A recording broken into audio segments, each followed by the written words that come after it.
Avez-vous déjà entendu parler de la PCH? La PCH, prestation compensation du handicap, est destinée aux personnes qui, du fait de leur handicap ou de leur maladie chronique, ne peuvent plus se débrouiller tout seuls pour leur vie quotidienne, leur acte de la vie quotidienne. Et dans le cadre de la PCH, en fait, c'est attribué aux personnes qui ont moins de 60 ans. Les personnes qui ont plus de 60 ans peuvent aussi accéder à une aide qui s'appelle l'APA. L'APA, c'est la autonomie, prestation autonomie, bref, je sais plus. Mais c'est pour les plus de 60 ans. Alors moi, je touche la PCH et mes parents, mon père, perçoit l'AAH. Et c'est en relation avec les ressources qu'on peut avoir. Du moins, en tout cas, pour l'APA, c'est ce que c'est. Alors, il se trouve que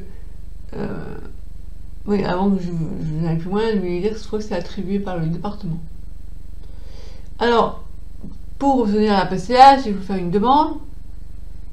Et puis, on peut maintenant, on l'attribue à vie. J'ai pas encore fait la démarche, mais je pense que je vais la faire. Alors, en quoi ça aide? Ben, en fait, ça dépend si on passe par une association ou bien par une personne de gré à gré. De gré à gré, c'est moi ce que je fais depuis le début. Ça permet finalement, je trouve, c'est plus, comment dire, je pense que si on fait appel à une association, bon, au tout début, on ne pouvait pas avoir toujours la même personne. Maintenant, il paraît que ça peut se faire. Mais en tout cas, ce qui est bien, c'est que par exemple, si j'ai un problème, je peux appeler un aide de vie, alors que si c'est une association, c'est peut-être plus délicat. Bref. Donc, moi, comment ça se passe pour moi? Eh bien, en fait, je déclare au CESU, chaque mois, les nombres d'heures qui ont été faites par mes aides de vie. Et je suis remboursée en partie, c'est-à-dire que là, j'ai droit à 2h30 par jour d'aide. Et j'ai donc une aide financière du département selon les heures qui m'ont été allouées. Et là, j'ai besoin de faire une nouvelle demande. La dernière fois, j'ai fait une demande, on m'a voulu me retirer une demi-heure parce que la personne disait pour aller chez vos kinés, vous pouvez faire appel au GIHP, voilà. Et bon, il se trouve que ce qui est assez incroyable, on n'a pas droit à une aide pour le ménage. Ils considèrent que la PCH, c'est vraiment une aide à la personne. Mais la frontière, elle est mince. Hein. Pourquoi est-ce qu'on a le droit d'être remboursé pour tout ce qui concerne les courses, l'aide à préparer le repas, la vie sociale, l'accompagnement? Mais par contre, tout ce qui est ménage, non. Par exemple, si moi, un jour, je casse un verre, si je demande à l'aide de vie, vraiment, stricto sensu, c'est comme ça. De ramasser les bouteilles, ah non, j'ai pas le droit, parce que moi, le ménage, je touche pas. Et comment on fait? Alors, les gens qui étaient venus, l'équipe qui était venue pour évaluer le nombre d'heures auxquelles j'avais droit, avait dit qu'en fait, il fallait que je fasse appel à une aide extérieure de la municipalité, je crois. Donc je me suis renseignée.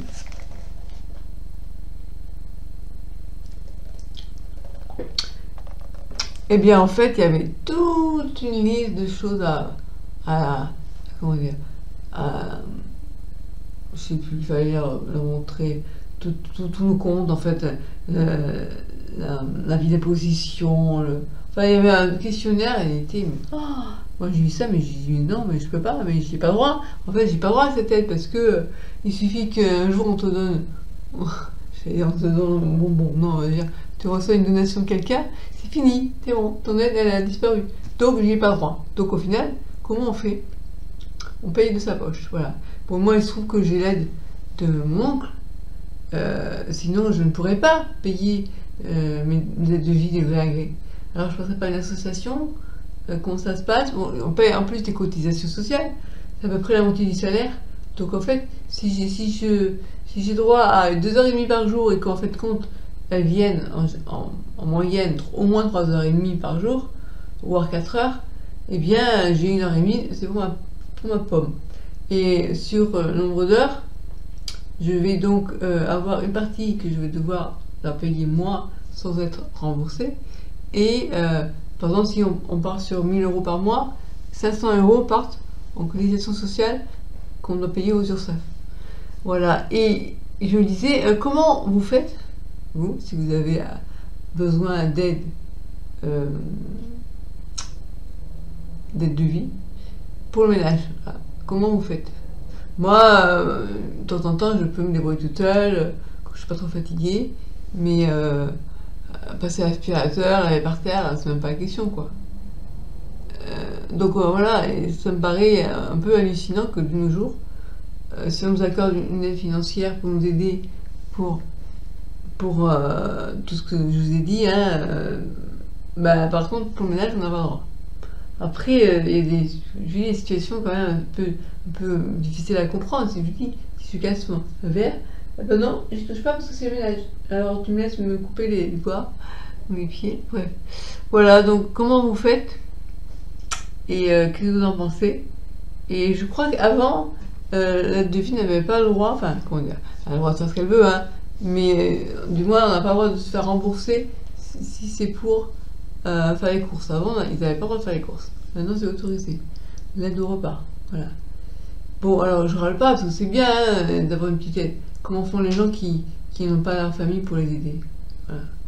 C'est la question que je me pose. Et je trouve que c'est un peu faux cul, parce que tout le monde sait bien que la personne handicapée a besoin de ménage. Et si, alors en fait, j'ai vraiment l'impression qu'il y a deux mesures. Soit tu es t'as vraiment aucune ressource, dans ce cas-là, tu as droit à toutes les aides. Mais par contre, si tu commences à gagner un petit peu, eh ben c'est foutu. Et donc finalement, on est en train de faire la recherche. Il vaut mieux que je glande rien chez moi et que je passe sur les allocations, ou bien je vais donner un exemple. Moi, je touche l'AAH, hein, après de longues années. Il m'a fait 3 ans pour la toucher. Comment dire? Autant ma mère était encore en vie, on a fait une démarche, on avait considéré que j'avais moins de 80% de handicap. Et puis maintenant, j'ai ma carte de validité, donc ayant une forme progressive, secondaire progressive, mon état c'est quand même. Je marche encore, mais pour l'extérieur, je prends un fauteuil roulant électrique. Et donc maintenant, c'est plus un problème pour. Comment dire? C'est dire de dire ça, mais j'ai vraiment l'impression que pour toucher à l'âge, c'est quand même, bien sûr, beaucoup plus simple, entre guillemets, plus simple, que si tu as un lourd handicap, que si. Avant, moi, mon problème, c'est que ça se voyait pas, le handicap, mais j'avais quand même le handicap à la marche. Et comment justifier? C'était compliqué.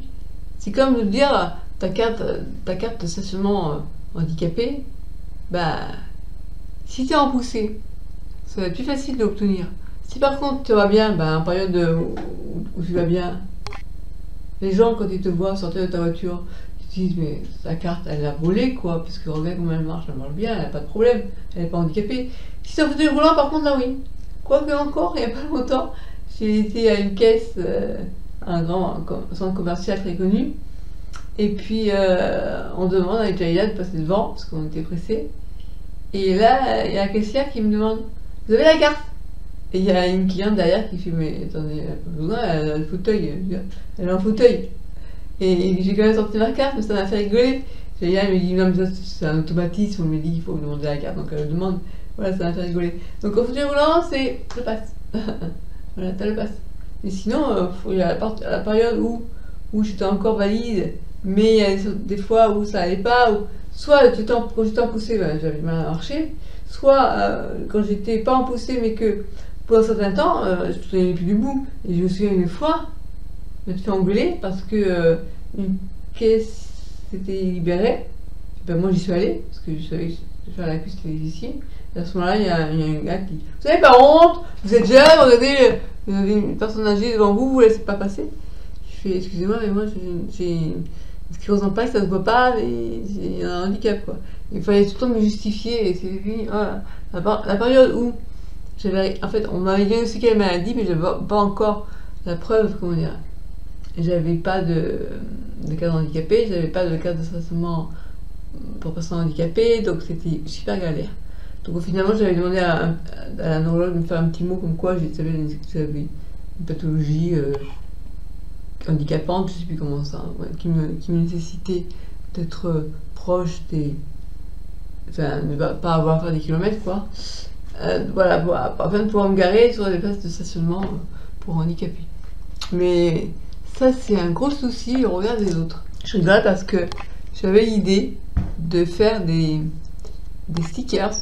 Comment dire?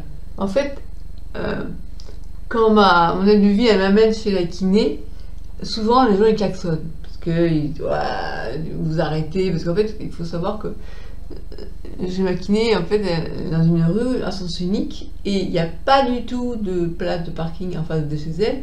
Ils ont mis des places de parking pour vélo. Et du coup, on me dit de se mettre en double fil, enfin, de mettre en warning. Et du coup, à chaque fois, on se fait klaxonner, enfin, souvent, on se fait klaxonner.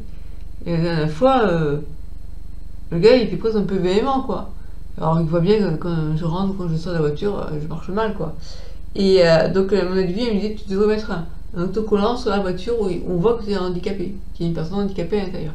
Donc, je me disais, qu'est-ce que je pourrais faire, un petit sticker avec en plus encore le logo handicapé, parce que les gens ils comprennent pas sinon. Si t'as pas un fauteuil roulant, on comprend que t'es handicapé, mais sinon, autre handicap, ça ils savent pas. Et elle me disait qu'est-ce que je pourrais marquer. Alors, j'avais envie de dire, même il faut quelque chose de percutant, de court, parce que sinon les gens ils vont pas arriver à lire, ils vont pas passer une demi-heure à lire. Ça pourrait être lire. Je me souviens à l'époque, c'était si t'es pas content, vraiment mon handicap, ou un truc comme ça, ou je sais pas, dites-moi si vous avez des idées. Qu'est-ce que je pourrais mettre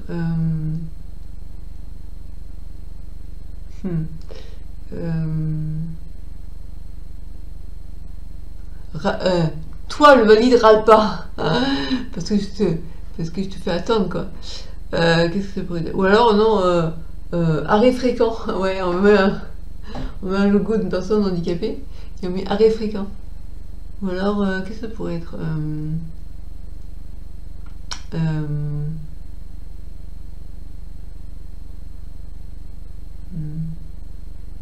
Volement handicap, si t'es pas content. Ouais. Proposez-moi des trucs. Après, j'avais pensé, pourquoi pas faire des t-shirts aussi. Et même une aquarelle. Je me dis, tiens, je pourrais faire une aquarelle de scènes de vie que les gens connaissent. Comme par exemple, tu sors de ta voiture et quand tu as l'air valide, bien les gens ils te disent, t'as volé la carte de stationnement handicapé. Ou alors ils te disent, une fois, on m'a dit, c'est pour handicapé. Là. Je dis, oui, je sais, mais je le suis. Ah bon? Et oui, c'est parce que je sors pas avec un fauteuil que. Et donc c'était quoi que j'avais marqué comme. Attendez, j'essaie de retrouver ça. Ah, où est-ce que j'ai mis ça? Où est-ce que j'ai mis ça?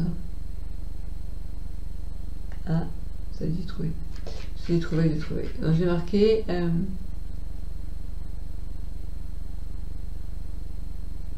Ouais, c'est faire un fauteuil roulant face à un escalier ou bien à une seule marche. Et là, il y a quelqu'un, il n'y a qu'une seule marche. Ouais, comme si, parce qu'il n'y a qu'une seule marche, alors tu peux passer, alors que si c'est une marche, quoi.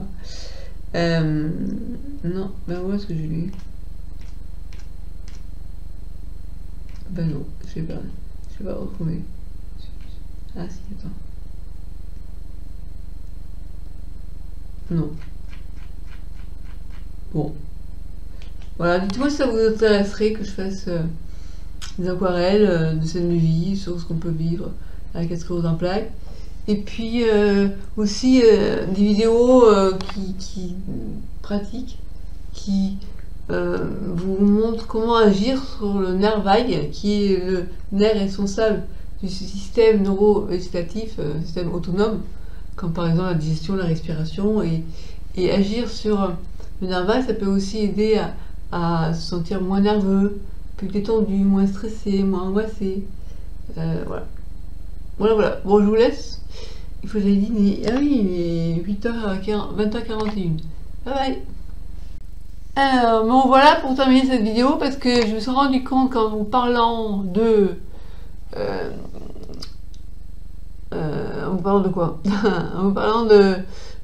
comment j'essaie de vous expliquer en quoi des fois il vaut mieux ne rien faire plutôt que de vouloir travailler et au final eh ben, ça te fait perdre tes droits. Alors je prenais l'exemple de l'AAH et puis après ça m'a amené vers d'autres cieux. Alors on est quand je fais, ça c'est bien moi.